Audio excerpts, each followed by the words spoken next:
2 mois qui ressemblent à une éternité pour les proches de Lina, en premier lieu sa maman Fanny.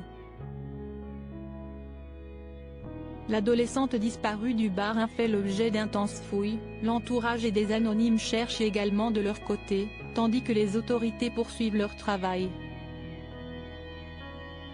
L'une des personnes se souvient alors d'un corps repêché dans l'étang il y a 3 ans.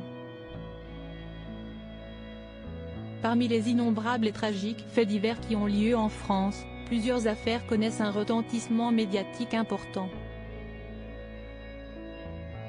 La disparition de Delphine Jubilard qui remonte à 3 ans bientôt, celle du petit Émile, 3 ans désormais et qui s'est volatilisé il y a plus de 4 mois et depuis le 23 septembre, Lina, adolescente de 15 ans dont on est sans nouvelles. Une jeune fille qui se rendait à pied à la gare de Saint-Blaise-la-Roche dans le Bas-Rhin pour aller à Strasbourg en train et retrouver son petit ami Tao. L'édition du 24 novembre du Figaro s'est penchée sur ce dossier. Une enquête a été ouverte pour enlèvement et séquestration et plusieurs pistes ont émergé dans l'enquête. Parallèlement aux autorités, les proches de Lina soutiennent la maman dévastée et font des recherches dès que possible, explorant chaque recoin du chemin où elle a été vue pour la dernière fois et les alentours.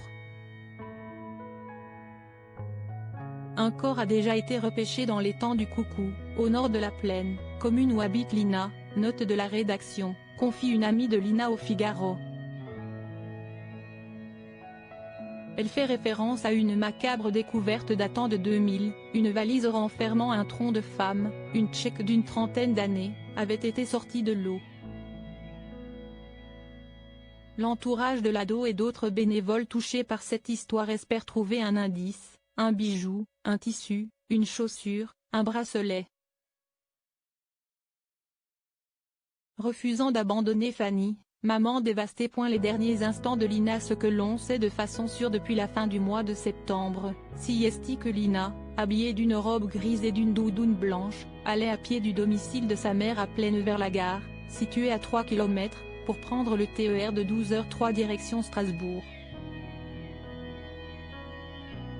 Elle a été croisée une dernière fois par l'ancien maire de Plaine, Jean-Marc Chipon, à 11h18. 5 minutes plus tard en sens inverse, il ne recroise pas la jeune fille dont le téléphone a cessé d'émettre à 11h22. Il aura fallu donc quelques minutes à la jeune fille pour se volatiliser. L'appareil pourrait avoir été éteint ou cassé, indique le Figaro. Les pistes exclues et celles étudiées. Quelles sont les pistes, alors que des images de vidéosurveillance sont en attente tout comme la localisation du téléphone de Lina et des perquisitions faites? Celle de la fugue est exclue par ses proches qui décrivent Lina comme une fille solaire et épanouie.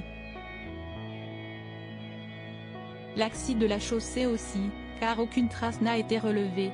Tao, rapidement pointé du doigt, a été vu sur les caméras de vidéosurveillance à Strasbourg au moment des faits. Le scénario privilégié, Lina est montée dans une voiture de gré ou de force.